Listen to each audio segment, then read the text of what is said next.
Good morning, students. I welcome you all for the class. Today, in this class, we are going to continue the topic of deadlocks.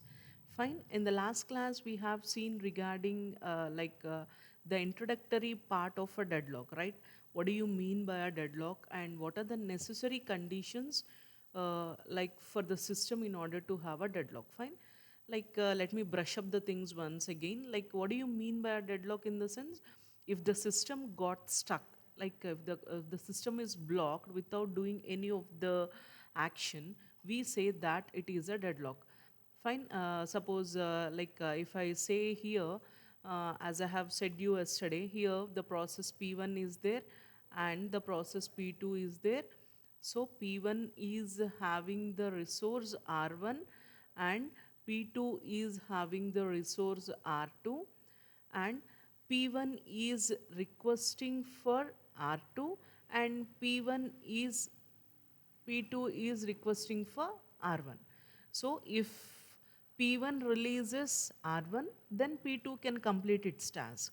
Or else, if P2 releases R2, then P1 completed its task. But P1 is not willing to release the resource R1 and P2 is not willing to release the resource R2. This condition we call it as a deadlock condition. Fine. So, I have said you in the last class that there are four necessary conditions for a system to get into a deadlock. So, what are the four necessary conditions in the sense? The first one is mutual exclusion. So, what do you mean by mutual exclusion? Like only one system, one resource should be shared by only one system. Mutual exclusion in the sense, out of many resources, we have some non-shareable resources also, right? So those non-shareable resources has to be used by only one system at a time. So that is mutual exclusion. And the second thing I have said is hold and wait. So what do you mean by hold and wait? In a sense, a process should hold one resource R1 and it is waiting for another resource R2. So this is the hold and wait condition. If this condition is there, then the deadlock will occur. And next one, the third condition is no preemption. No preemption in the sense, we are not going to stop in the middle. We are not going to stop any process in the middle. Suppose here the CPU is there. In this CPU, for example, P1 is going to execute in the CPU.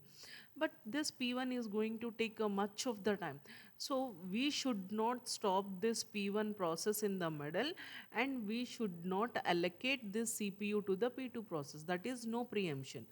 So when this no preemption is there also, then also there may be a chances of, I'm not telling you that there will be exactly the deadlock occurring. There may be a chances of occurring the deadlock.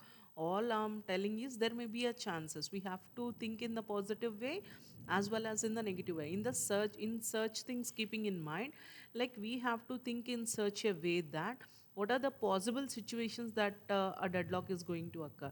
This no preemption is also the one of the possible situation for occurring of the deadlock. And finally, the fourth one is circular wait. So here is the circular wait scenario. This the whole thing is this circular wait. When this circular wait scenario is happened, then there may be a chances of occurring the deadlock. So these are the four necessary conditions that a deadlock is going to occur. So now today in this class, what we are going to discuss is, so what are the conditions, or else what we can say is, what are the different mechanisms or different methods for handling of the deadlock. So in what way the deadlock can be handled, what are the methods a deadlock can be handled. So today in this class we will be going to see that one. So methods for handling deadlock. So there are majorly four main methods for handling the deadlock. Suppose here is the system. So this system is with the deadlock situation. So this system has occurred. This system has occurred. In this system, it has occurred the deadlock. So what are the techniques? What are the methods of handling this deadlock? How can you overcome the system from this deadlock situation. So what are the methods you are applying, or what are the techniques you are applying in order to overcome the system from the deadlock? Let me tell you clearly that like why we are giving that much importance to deadlock, in the sense, if deadlock occurs in the system, all the processes will be blocked, and all the processes are blocked, then we are saying that the deadlock has been occurred. If the processes have been blocked, then no work is going to be done on the system, no work is going to be done. So that is not at all to be entertained. For the process blocked, in the sense, no work is going to be done. So we have to make our system out of the deadlock. So here are some of the deadlock handling methods. The first one is deadlock prevention. Prevention in the sense, like there is a thin line between the prevention and the avoidance. So prevention in the sense, before entering into the system, like this is the one. Prevention in the sense, before entering into the system, we have to take some measures so that deadlock will not at all occur into the system, so that our system is in safe state. So there will be a two states, there will be a two states, that is, first one is safe state and unsafe state. Safe state in the sense, no deadlock. Unsafe state in the sense, deadlock is there. Like prevention in the sense, what are the measures we have taken that the deadlock not entering into the system. So before only we have to take the measures, that we call it as a prevention. Avoidance in the sense, like avoidance means once the deadlock has entered in the system, how to avoid that deadlock system, how to avoid that problem. So that is avoidance.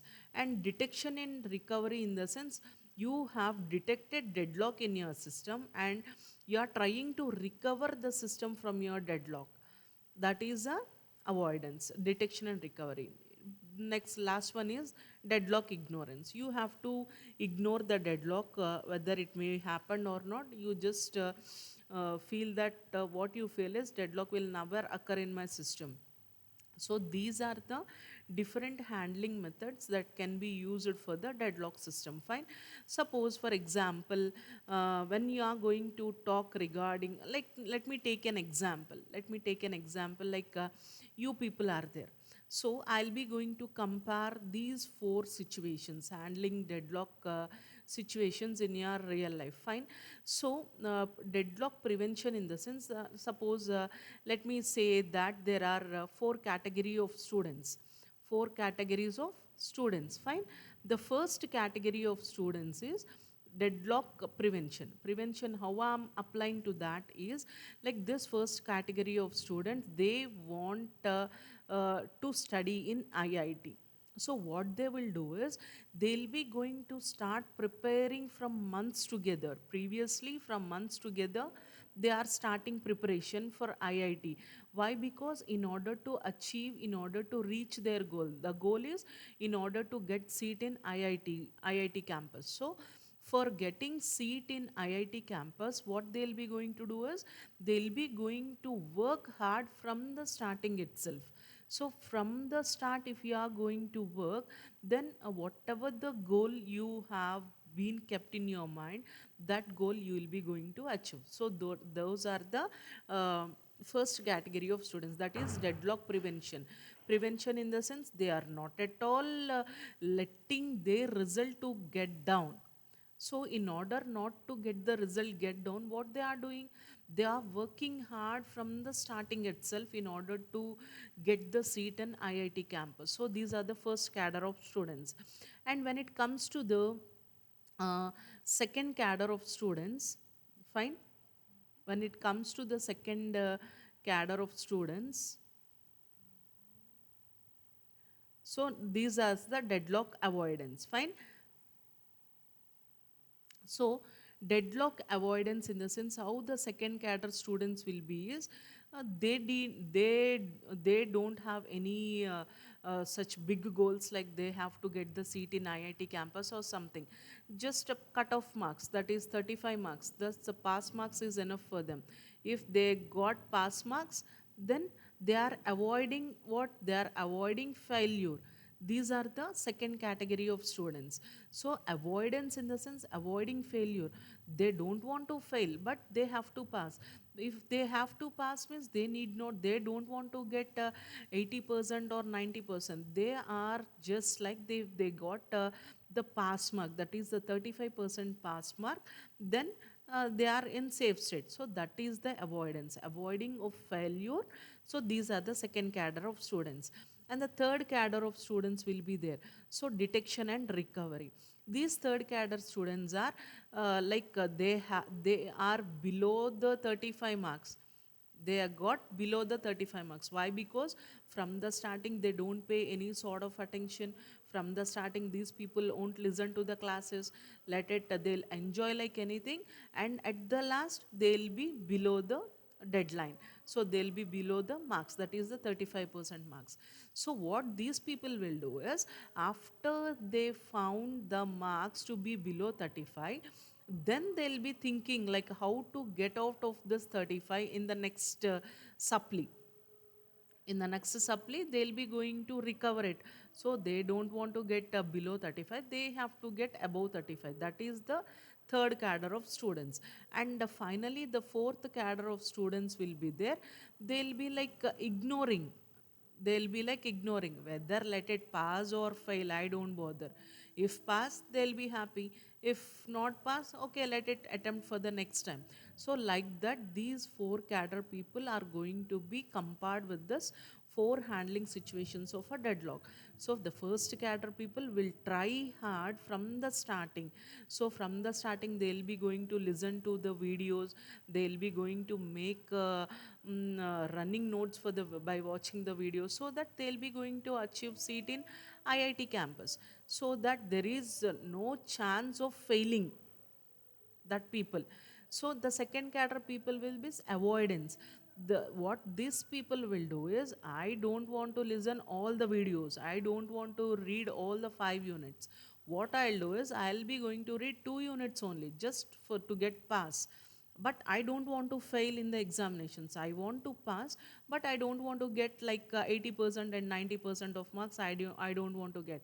So such kind of people, the deadlock avoidance, that means they are avoiding the failure. They'll be going to pass, but not up to the 80-90% marks, but they are avoiding the failure. That is the second cadre of students. And detection and recovery, in the sense, once the student has checked his marks, he has seen that he has failed in one of the subject, that is detection. Failing is detection. Then what he wants to do is, he wants to recover that in the supplementary. So after getting the result only, he'll be going to take some decisions. So like what are the how we are going to detect the deadlock, and how we are going to recover from the deadlock, that we'll be going to see in the deadlock detection and the recovery. And the next is deadlock ignorance. Ignorance in the sense, like we are completely ignoring the deadlock. Ignoring the deadlock, for example, this Windows and Linux systems follow this deadlock ignorance. Fine. So Windows and Linux will follow this deadlock in ignorance. Why? Because so in our operating system, so in our operating system, uh, we'll be going to have different functionalities, right? So different functionalities will be there. So these functionalities, so based on using these functionalities, this operating system will work. So deadlock ignorance, this Windows and Linux will follow this ignorance. Why? Because they'll be thinking that deadlock will never occur in our system. So deadlock, we are also saying that deadlock will occur definitely. We are not sure whether the system will occur deadlock or not. We are not at all sure of that. Then why? What is the necessity of writing the deadlock functionality in the operating system? Why? Because it is an additional burden for the operating system, which reduces the performance of the operating system. So by keeping that all the things in mind, what this Windows and Linux will do is, they don't write any of the functionality of the in order to handle the deadlock in the operating system. Let it, let it come, then we'll be going to see. If it is an end user, deadlock ignorance will be can be handled by the end user. End user in the sense like the person who is using the system for normal purpose. If deadlock occurs for this end user, what he'll be going to do, he'll be going to restart the system again and he'll be going to do the work. But the ignorance can't be done for all the type of users. Suppose if you are going to take at an hospitals, so when we are going to consider in hospital, like you will be going to have systems in that, some operating systems will be there, many different operating systems they'll be going to use. So if you are considering deadlock ignorance in the hospital, like it will be a damage to many of the patients. Why? Because if the system got stuck in the middle, like many of the lives of the patients would be gone. Why? Because that deadlock ignorance can't be done at the hospitals, at aircrafts. Why? Because they have to follow strictly at particular time, particular minute, particular second, in the sense at that time only it has to land or it has to be on the runway. So at that particular situations, if the system was under the deadlock, in the sense, then and there we can't restart the system and we can't proceed further in the aircraft system. Fine, it causes a big hurdle for the people. So there we can't go for deadlock ignorance. So there we have to go for deadlock prevention. But when it comes to the deadlock ignorance, so when an end user, normal user is going to use for browsing purpose or searching purpose or small things, if you are going to do means, if he found that the system has been under deadlock, like you may got the doubt like how an user can found a system is under deadlock. The system will stop functioning. Why? Because all the processes will be blocked, like all the processes in the sense like you are opening a browser for searching and you are listening songs and you are playing some game. All these browsers are open, all these browsers in the sense, one browser is one process or one task. If you consider, like if all the things are stuck at a particular moment, then we can say that it is in deadlock. The system is not responding, the system is in blocking state. So what will we do? Normally we'll be going to restart our system. So that is ignorance. So ignorance in the sense, we are not writing a special type of code for the deadlock and we are not dumping in the operating system. Why? Because if you are writing that code, which is a very complex code, that code is not as much simple as we think. It is a very complex code. So if you are writing that complex code and if you are going to dump in the operating system, so each and every time that code has to function, ultimately the performance of the operating system is going to be reduced. So that's the reason this Windows and Linux will follow this ignorance method. But we can't do this ignorance in hospitals, aircrafts and everything. So these are the four major deadlock handling techniques. The first one is deadlock prevention. Prevention in the sense, we are very much cautious that the system does not enter into the deadlock.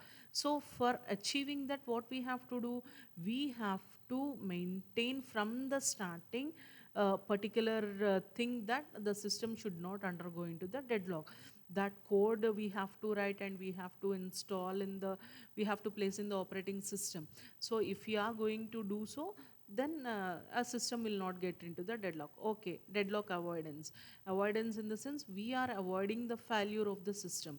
How we are going to avoid? In the sense like by taking some tricks, we are going to avoid deadlock detection and recovery. Once you found that a deadlock is occurred in your system, then you have to recover that deadlock. So what are the measures you are going to take in order to recover that system from the deadlock? That is the third one. And deadlock ignorance in the sense, we are completely ignoring the deadlock, like our deadlock will never occur in my system. We'll be in that dilemma and we have to proceed. The best examples are Windows and Linux.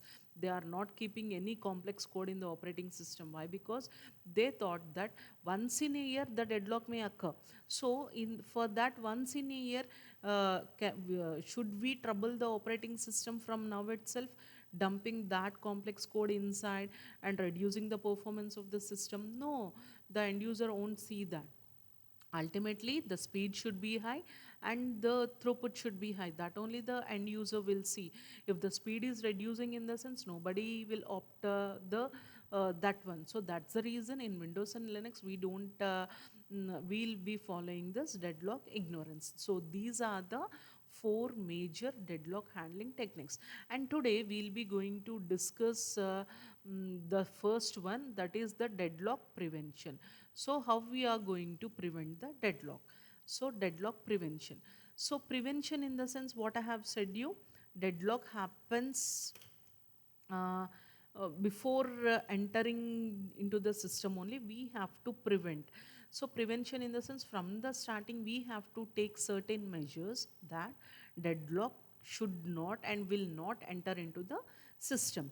So if a deadlock happens only when the deadlock will occur, so when the deadlock will occur, in the sense, so when the system is having mutual exclusion, hold and wait, no preemption, and circular wait simultaneously, then we are telling that a deadlock will occur into the system.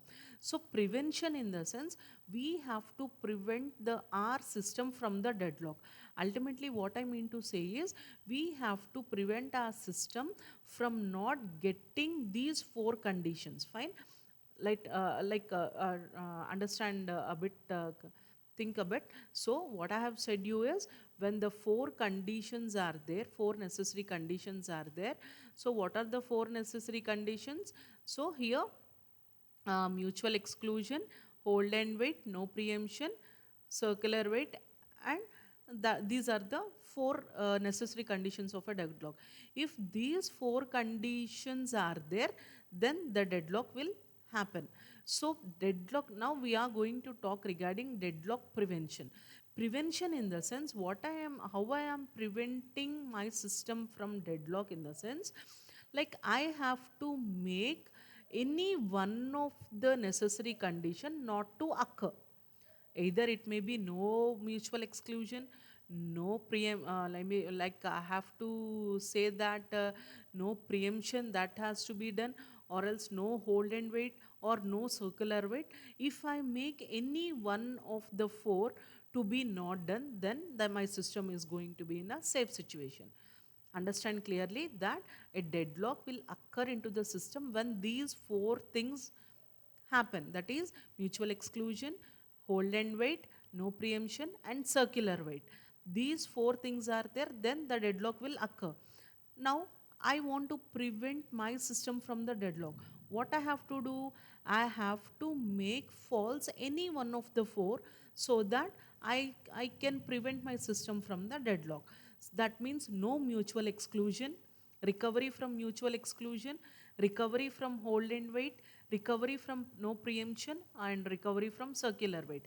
If any, not recovery, removal of no preemption, removal of mutual exclusion, removal of hold and wait, and removal of circular wait.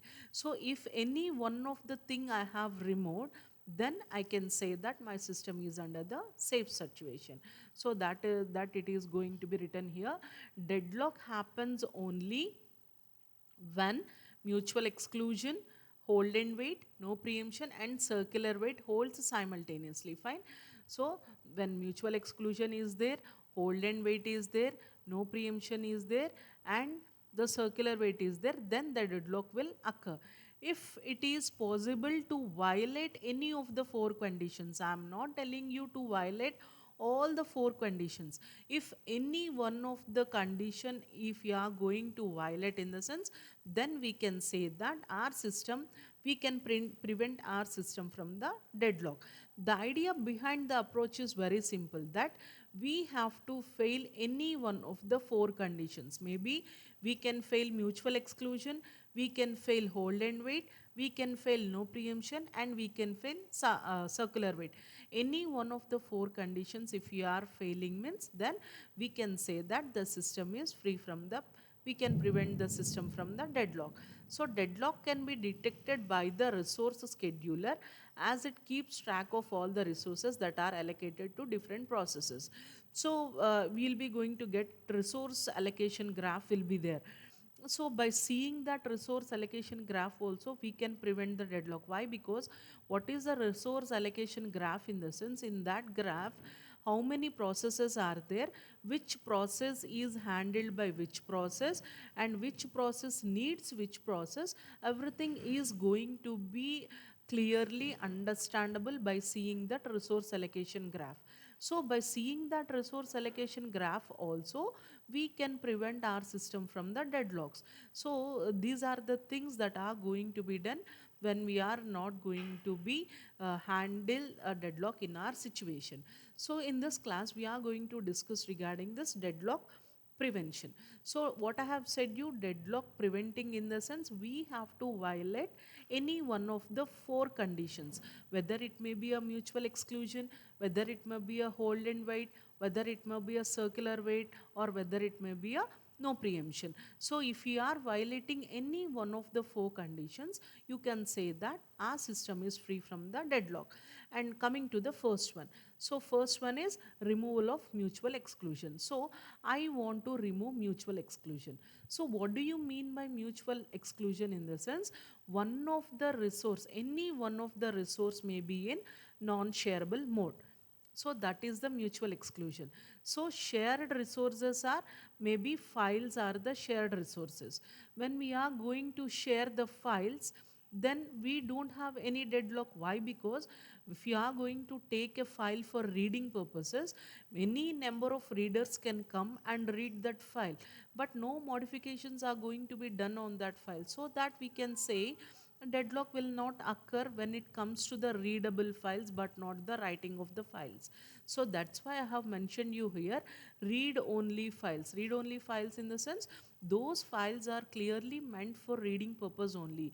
We can't do any sort of modifications, or neither we can't do any sort of writing purposes. So read only files are only for the reading purpose only. So when we are going to take the read only files, that doesn't cause any of the deadlocks. Unfortunately, some resources such as printers and tape drivers requires exclusive access by single process. That is the condition. So if you are taking a printer, so if you are taking a printer, now the X process is taking the printouts. Now Y process came. This Y process also wants to use the printer. Will it possible to take the printouts of two persons at a time? No, it is highly impossible. Why? Because after completing the first person only, then only we can do the task of the second person. So here, that printer, we can't keep the printer in non-shareable mode. So shareable and non-shareable. This read-only files are shareable, non-shareable, shareable resources. But when it comes to the printer, it is a non-shareable resource. Why? Because when we are going to take the printer, it has to be handled by a single person only, but not with the two or three persons cannot simultaneously handle the shareable resources. That is how the thing, a printer thing will be. We cannot make some resources shareable. I mean, if you are going to take an example of a printer, we can't make that printer in a shareable. Why? Because two persons can't take the printouts at a time. So that is highly impossible. So removal of mutual exclusion is highly difficult. Why? Because the resources which are in shareable mode, that should be in shareable mode only. The resources which are in non-shareable mode, that is, for example, if you are going to take the printer, which is a non-shareable resource, if you are going to make that non-shareable resource as a shareable resource, then what will happen? Many of the people will give printing at a time and the system will be blocked again. So that is highly infeasible. So it is an infeasible, that removal of mutual exclusion, in the sense it is very difficult to take the mutual exclusion. So this method can't be work when we are going for the deadlock prevention. So but when it comes to the deadlock prevention, the second one is hold and wait. Hold and wait in the sense, like, what is a hold and wait condition? It is a necessary condition of the deadlock. A process should hold one resource and it has to request for another resource. Now what we have to do? We have to violate that property. So hold and wait in the sense a process should hold one resource and it has to request for the second resource. Violating of hold and resource. Next, hold and wait, or we can simply say that removal of hold and wait. So here we can simply say that removal of hold and wait. We have to remove this hold and wait situation. To prevent this condition, process must be prevented from holding one or more resource while simultaneously waiting for one or more other resource. How to violate this situation? There are majorly three possible ways in order to violate this hold and wait condition.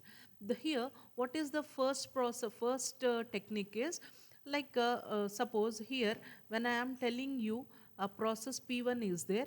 Process P1 is already having the resource R1 and it is requesting for R2. This is holding the resource R1 and waiting for resource R2.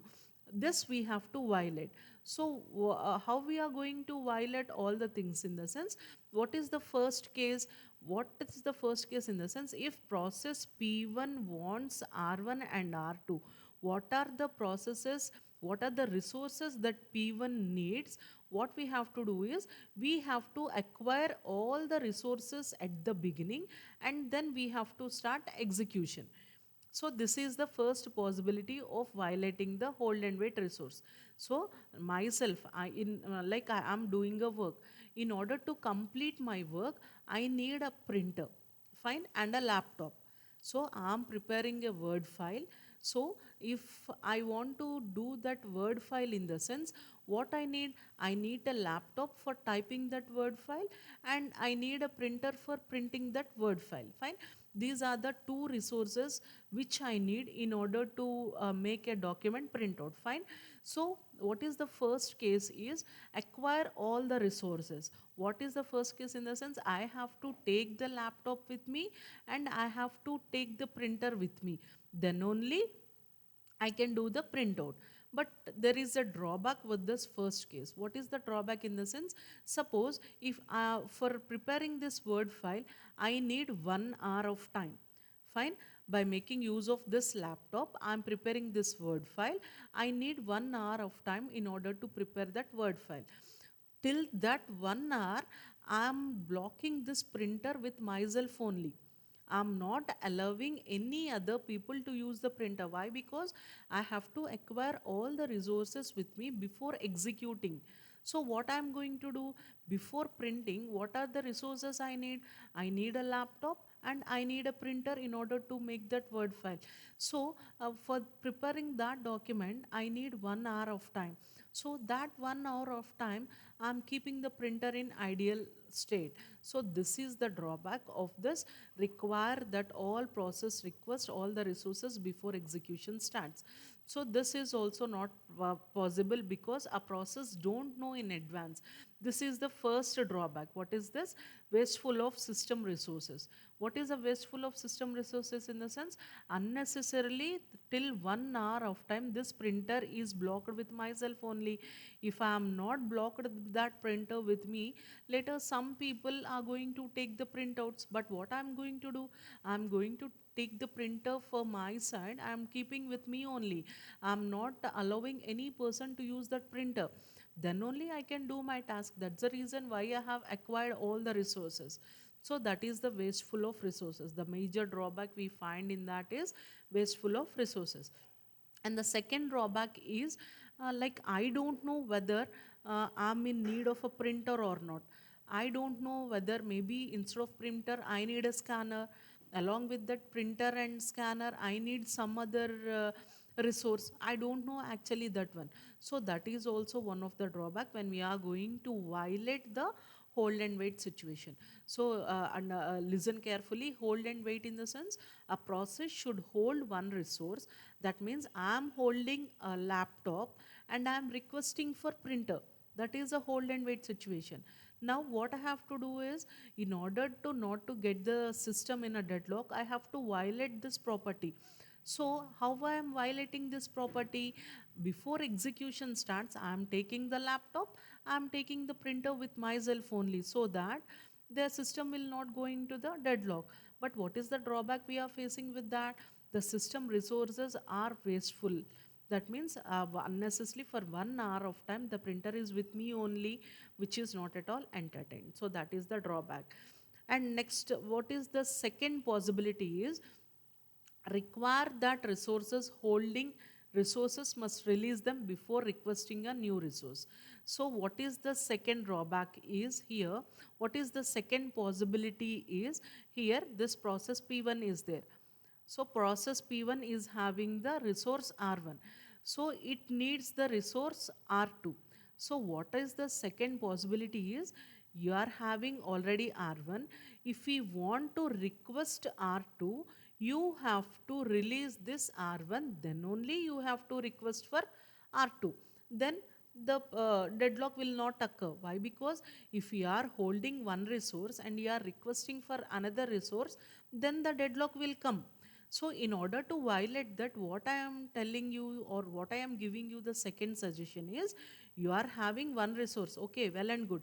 If you want another resource also, if you want another resource in the sense this is a printer, if you want printer in the sense what you have to do, you have to release the laptop, then only you have to acquire the printer. So this is the second possibility. But what is the drawback with this? So suppose now I'm having suppose this is me, fine, I'm having laptop with me, fine. So I am going to do the work. So in order to take a printout I need a printer, fine. So what I have to do is in order to avoid the deadlock, so I'm having laptop and I need a printer. So before acquiring the printer I have to release this laptop. So I have to release this laptop, then only I can acquire the printer. What is the drawback with this is the starvation problem will come. Why? Because so my task will complete when I'm having laptop plus printer. But what I have to do, I have done my task with the laptop. But in order to take a printout, I need a printer. But if I want to acquire printer, what I have to do, I have to release the laptop. If both laptop is there and printer is there, then only my document is going to be printed. The drawback is over here.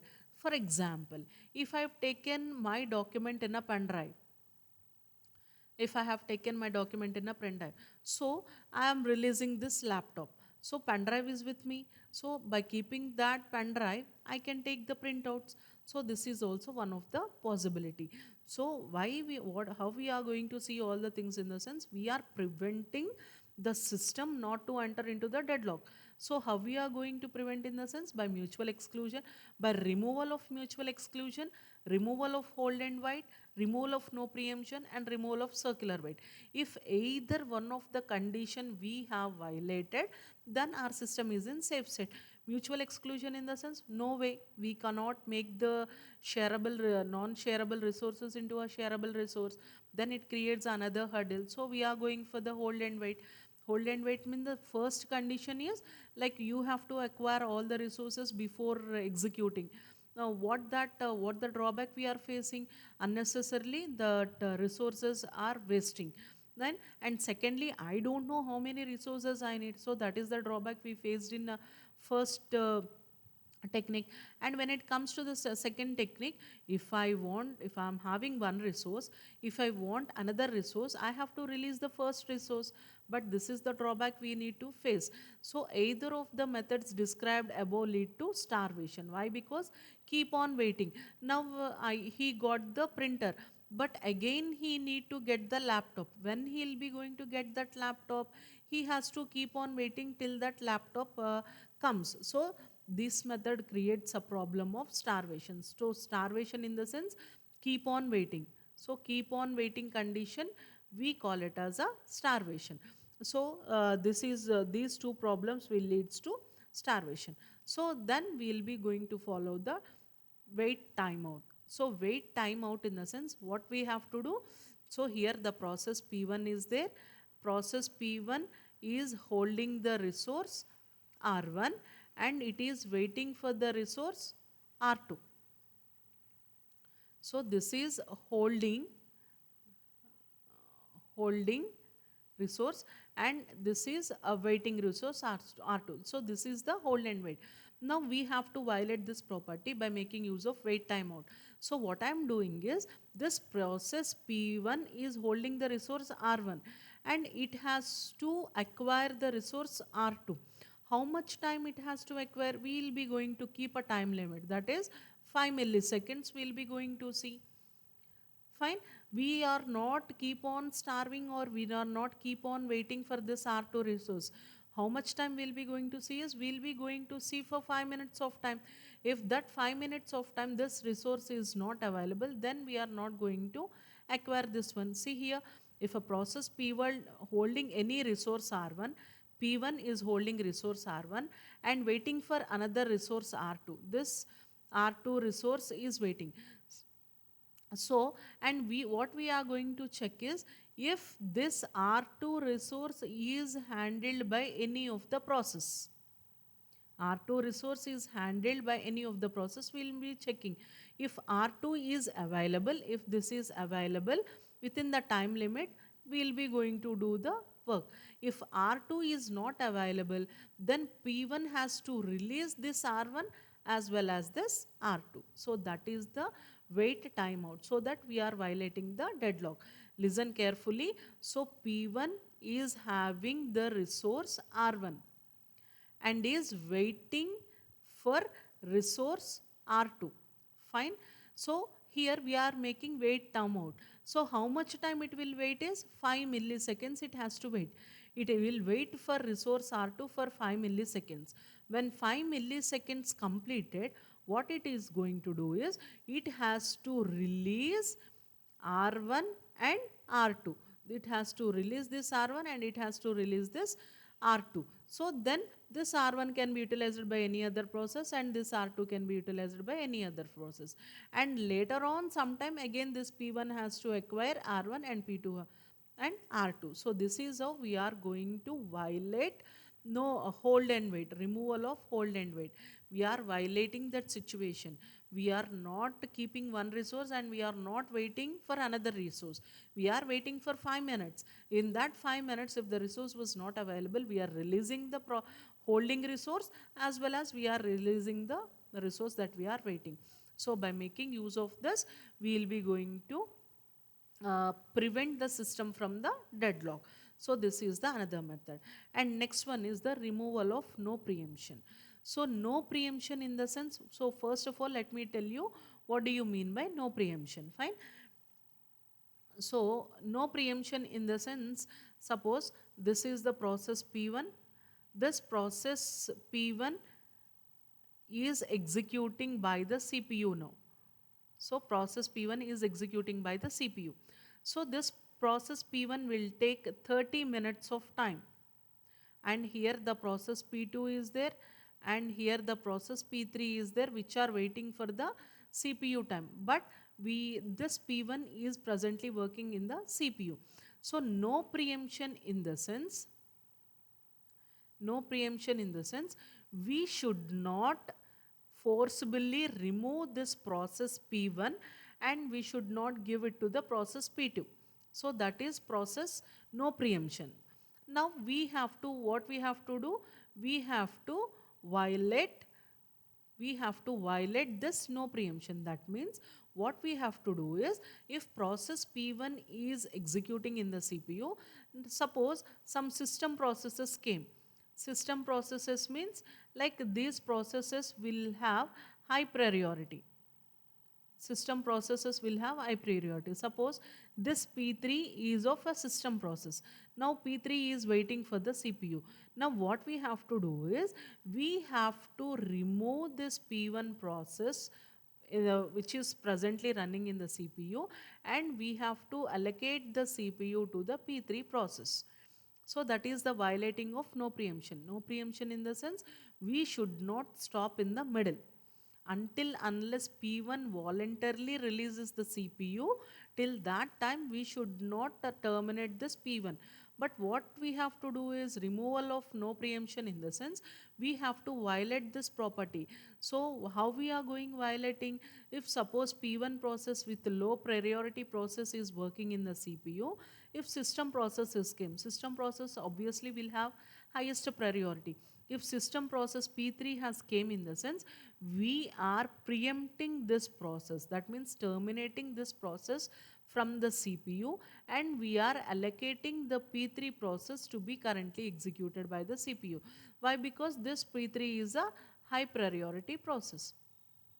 P3 is a high priority process. So this is how we are going to violate the things. Fine. So when it comes to the suppose when it comes for the high priority, in the sense like you will be going to have much of the preference. Let me give an example for this. So for example, if this is the road, this road is all road is stuck with the traffic. Fine, the traffic is stuck. Fine. Now suddenly an ambulance came. Fine, suddenly an ambulance came. What we will be going to do? Everybody, whatever the traffic we are there, what we will be going to do is we'll be going to remove the traffic, and we'll be going to give the way for the ambulance to go. Fine. In the same manner, how many processes are there? Low priority process. When a high priority process came, in the sense this low priority process will wait, and this high priority process will proceed.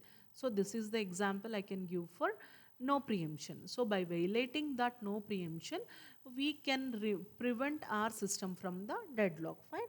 And next one and the last one is the circular wait, removal of circular wait.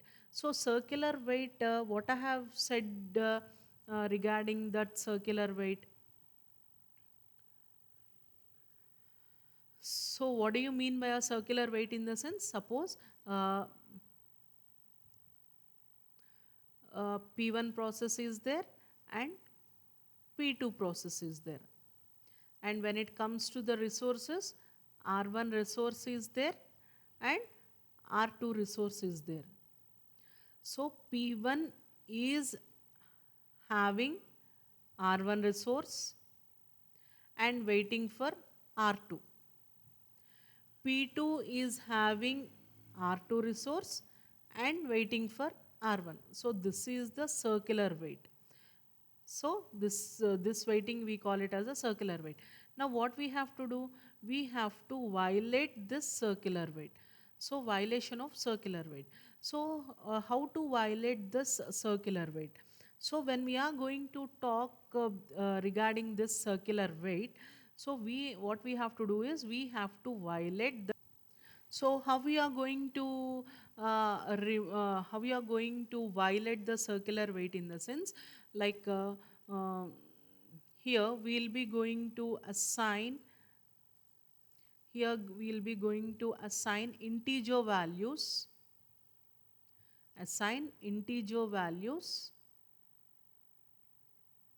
to whom? To resources. Integer values to resources. This is the first important point. And second one is strictly follow increasing or decreasing order. Fine. By making these two, we will be going to avoid this circular wait. Fine. Removal of circular wait. How we are going to remove the circular wait? In the sense we have to assign the integers values, resources a value. So how many resources are there? We have to assign integer values to those resources. And the second one is you have to follow strictly the ascending or descending order. Like for the resources, you have to follow in ascending or descending.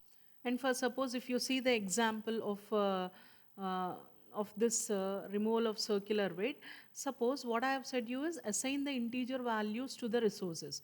So here I have assigned the integer values, that is printer I have assigned integer value 1, CPU 5, memory 6, CD drive 7. So these are the integer values that I have assigned for the resources. For suppose for P1, suppose if P1 wants CPU.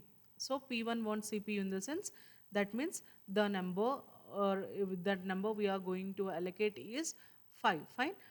So P1 wants a CPU, so that what is the number of the CPU? That is 5.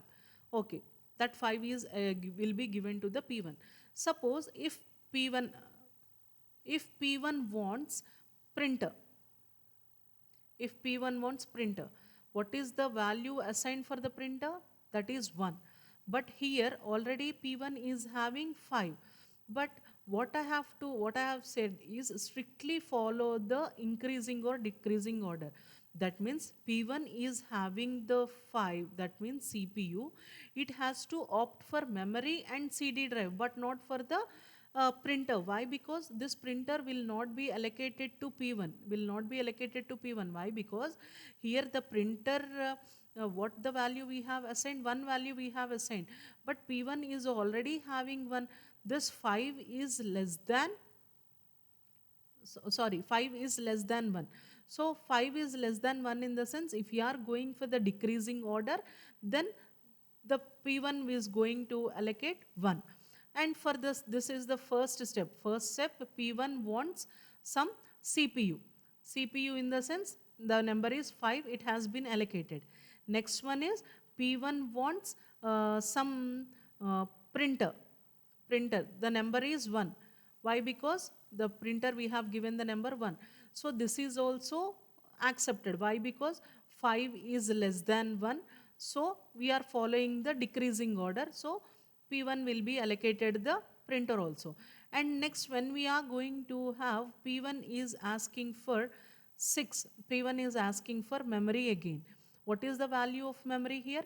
The memory of value is 6. But P1 is having the printer. This 1 is greater than, 1 is less than 6. Fine. So when we are going to have this 6 to be allocated, we will be going to allocate it.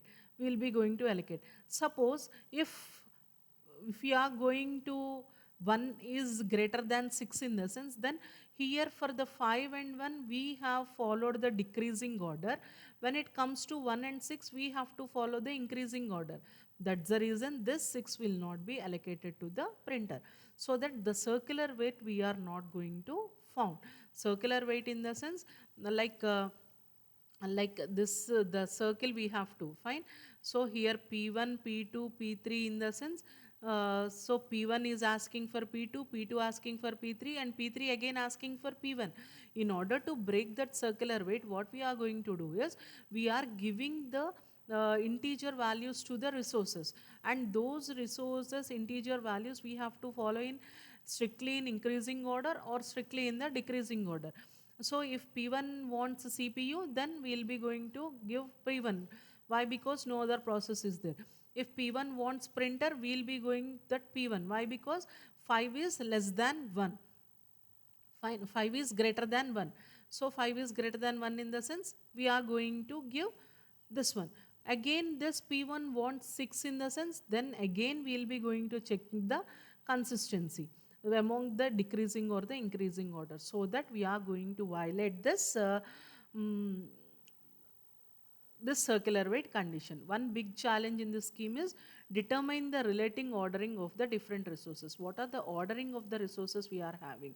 So that is the main thing we have to see in the deadlock removal of circular weight. So these are the 4 conditions for the prevention of a system to get not to get into the deadlock. So here is the removal of circular weight. We have to remove the circular weight. How we are going to remove the circular weight? In the sense, how we are going to remove circular weight? In the sense, by giving integer values to the resources, and we have to strictly follow either in ascending order or in the descending order. If you are following ascending, descending, ascending, descending, then again it will make a circle. So not to make a circle, we have to follow either in ascending or descending order, and we have to remove the hold and wait condition. Hold and wait condition remove. If you want to remove, what are we are having 3 conditions. So first condition is, we have to acquire all the resources before only, and then we have to proceed for execution. What is the drawback we are facing? If you are keeping all the resources with us for a much amount of time, the wastage of resources we are going to make. So that printer, nobody can't use the printer for 1 hour of time. So that is the wastage. And another thing is I can't predict what are the resources that I am in need if I'm proceeding the execution. So that is the second case. So that is one of the thing. And the second condition is, if I'm having a resource and if I want to acquire another resource, in the sense I have to leave the previous resource. What it leads? It leads to starvation. So both two leads to the different starvation conditions. So third condition what I have applied is, I have applied a wait for particular time. I'm having the resource R1 and I am waiting for the resource R2, and here what I am kept is, I kept a waiting time for 5 minutes. I'll wait only for 5 minutes for the resource R2. If that resource is available, okay, well and good, I'll be going to take the resource R2 and I'll be going to complete my work. If that resource is not available, what I have to do is, I have to preempt, I have to release both the resources. What the resource I have already have, that is R1, and what the resource I am requesting for, that is R2. Both the resources I have to release. So that is the hold and wait. And when it comes to the no preemption, in the sense, no preemption in the sense, actually what does it mean? We should not stop the process in the middle unless it releases the system voluntarily. We have to violate that condition. What we are going to do in order to violate that condition, what we are going to do is, we are giving highest priority to the system processes and lowest priority to the normal processes. But when normal process is working in the CPU, when a system process came, what we are going to do? We are going to terminate that normal process and we are going to allocate the processor to the highest process. That the example I have given is, when we are stuck in a traffic, even though we are stuck in a traffic, when ambulance came, we'll be going to give priority for the ambulance. Like, we'll be going to give a way for the ambulance to go its way. So this here, the ambulance is the system processes and all the traffic is the normal processes. Even though those many processes are waiting, but we give much of the importance for the ambulance, so that we give much of the importance for the system process, so that it will continue. So these are the four conditions. Any of the condition we can violate. It doesn't mean that all the four conditions should violate. If any of the condition is violated, then our system, we can prevent our system from the deadlock. Fine. That is how we will be going to have the deadlock prevention methods. And that's all for today's students. And in the next class, we'll be going to proceed further with deadlock prevention completed, and the second stage of students, that is deadlock avoidance. How to avoid the failure. How to avoid the fail. So if I need a pass marks, then I'll be going to avoid the failure. Then in the second class, we'll be going to see the algorithm, like Banker's algorithm we'll be going to use for the avoidance of deadlock, and how we are going to make use of Banker's algorithm and how we are going to use the deadlock avoidance, we'll be going to see in the next class. And that's all for today, students. We'll meet you in the next class. Thank you. Have a nice day.